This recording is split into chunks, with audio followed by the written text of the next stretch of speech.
Baik, bismillahirrahmanirrahim. Assalamualaikum warahmatullahi wabarakatuh. Selamat datang kembali pada mata kuliah analisis laporan keuangan bank syariah. Hari ini adalah pertemuan kedua kita dengan materi pengantar analisis laporan keuangan bank syariah. Baik, sebelum masuk ke dalam subbab kita, saya harap teman-teman mahasiswa semester 6 sudah paham dulu mengenai laporan keuangan dari bank syariah. Karena mengenal dan memahami laporan keuangan bank syariah sudah kita pelajari di semester kelima. Sehingga ketika kita akan membahas mengenai analisis laporan keuangan dari bank syariah, teman-teman sudah tidak asing lagi. Baik, karena ini pertemuan kedua, saya akan flashback sedikit mengenai apa sih laporan keuangan seperti itu. Baik, akan saya share screen materinya.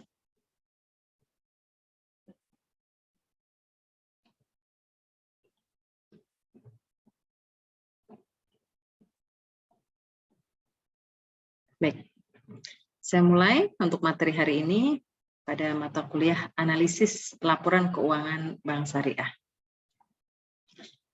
Jadi seperti yang kita tahu, pengertian laporan keuangan menurut standar akuntansi keuangan. Jadi laporan keuangan merupakan bagian dari proses pelaporan keuangan. Laporan keuangan yang lengkap biasanya meliputi neraca, laporan perubahan posisi keuangan.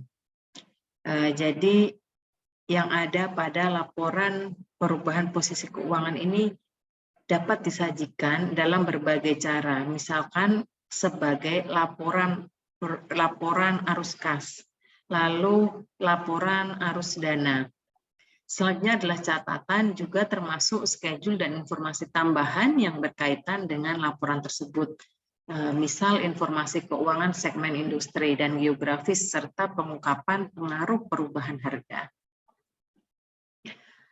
Laporan keuangan yang biasa kita sebut dengan financial statement adalah laporan yang dirancang untuk para pembuat keputusan, terutama pihak di luar perusahaan mengenai posisi keuangan dan hasil usaha perusahaan. Jadi pihak eksternal di sini adalah investor, seperti itu. Dari melihat laporan keuangan yang dipublikasikan oleh suatu perusahaan, apakah perusahaan tersebut laba atau tidak, bagaimana prospek ke depannya, apakah sebagai investor akan tetap menempatkan dananya di situ atau menarik dananya dan diinvestasikan ke tempat yang lain. Seperti itu gambarannya. Laporan keuangan terdiri dari pertama neraca, lalu laporan laba rugi, laporan arus kas, laporan perubahan modal, dan catatan atas laporan keuangan.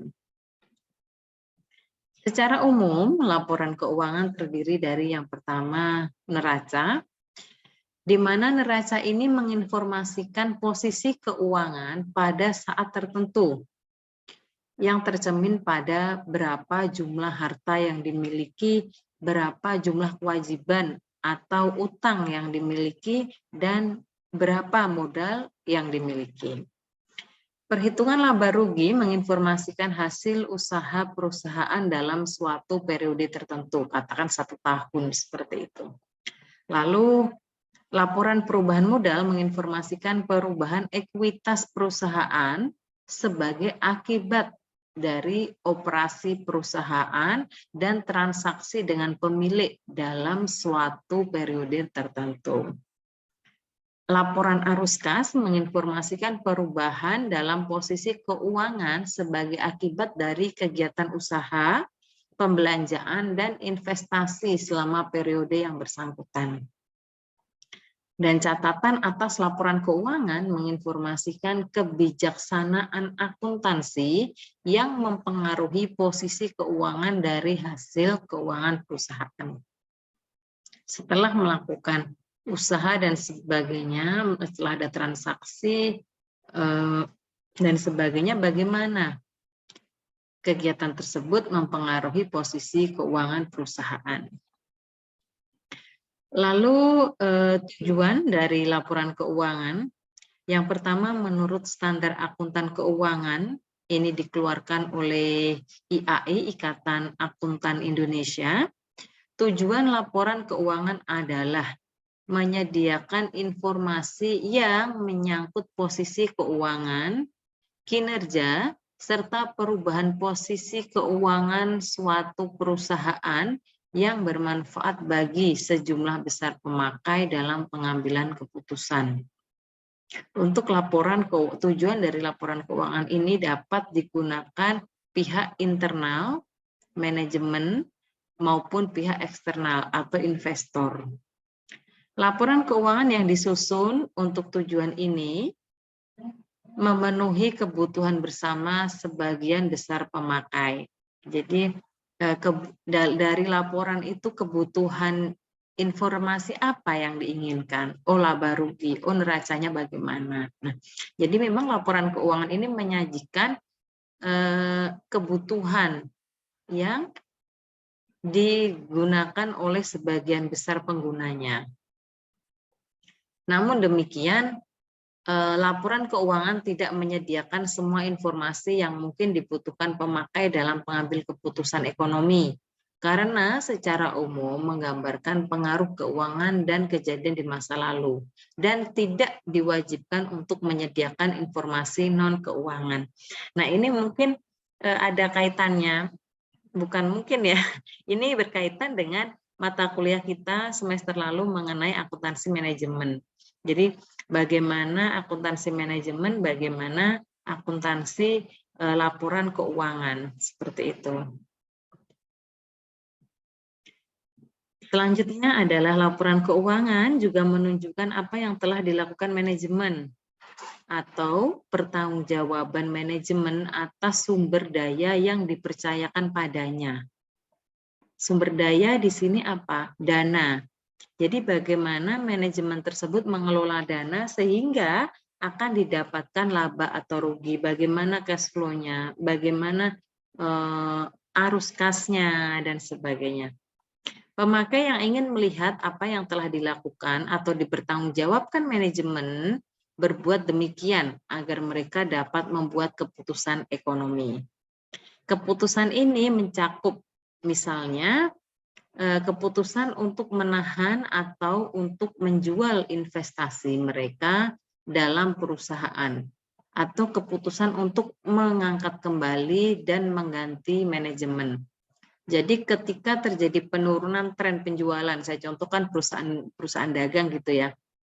Ini yang salah satu yang menjadi PR adalah, perlukah saya mengganti manajemennya? Bagaimana tim manajemen di dalamnya, perlukah diganti, seperti itu. Baik, pertanyaan selanjutnya adalah untuk siapa gitu ya, untuk siapa laporan keuangan ini gitu. Bicara mengenai siapa pengguna dari laporan keuangan ini, maka yang pertama ada pemilik dan calon pemilik perusahaan. Jadi perlu mengetahui bagaimana keadaan keuangan perusahaan dan prospeknya di masa yang akan datang. Lalu bagi pemilik informasi itu dapat digunakan untuk mengambil keputusan apakah ia akan tetap mempertahankan kepemilikannya atau menjualnya dan menanamkan modal di tempat lain.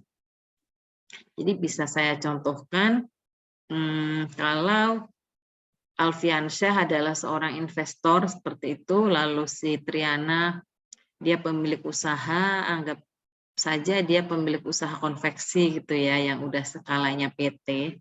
Nah, dari laporan keuangan yang dikeluarkan oleh PT Garmen milik Triana ini, maka si investor dapat mengambil keputusan apakah tetap akan menginvestasikan dananya di situ atau menarik dan menempatkan di tempat lain, katakan yang lebih prospek seperti itu, bidang energi atau yang lain.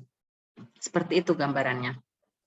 Pengguna yang kedua adalah pihak kreditur. Jadi untuk mengetahui perkembangan perusahaan setelah pinjaman diberikan, bagaimana kemampuan perusahaan mengembalikan pinjaman dan untuk pengambilan keputusan apakah akan menambah pinjaman atau menarik pinjaman yang telah diberikan. Nah, fungsi yang pengguna kedua yang memerlukan ini adalah si kreditur atau yang memberikan kredit. Jadi dapat dilihat dari laporan keuangan tersebut sehat tidak gitu, mampu tidak. Nah, dari situ bisa kita tambah dengan seandainya sudah bagus, sudah aktif membayar, maka perlu tidak saya menambah modalnya untuk mengembangkan dan sebagainya, seperti itu. Atau mungkin saya sudahi karena ada potensi yang lain dan sebagainya. Selanjutnya adalah manajemen perusahaan. Jenis informasi yang dibutuhkan untuk tiap-tiap manajemen perusahaan berbeda sesuai dengan besarnya perusahaan. Semakin besar perusahaan, semakin banyak informasi yang dibutuhkan. Maksudnya di sini adalah informasi dari laporan keuangan yang disajikan. Lalu selanjutnya ada ahli hukum menggunakan informasi akuntansi dalam hal tuntutan hukum yang berhubungan dengan harta perusahaan. Customer menggunakan informasi keuangan untuk melihat kemampuan perusahaan dalam memenuhi kewajibannya. Baik, jadi tadi di awal sudah saya sebutkan, laporan keuangan mencakup neraca, laba rugi, perubahan modal, arus kas, dan catatan atas laporan keuangan. Jadi mari kita bahas satu persatu.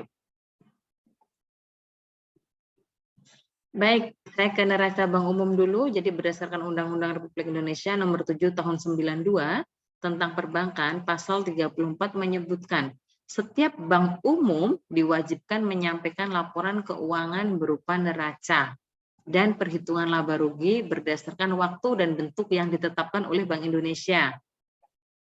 Ya. Berdasarkan ketentuan Bank Indonesia, neraca bank dapat dilihat. Oke, nanti bisa saya share untuk jurnalnya ya.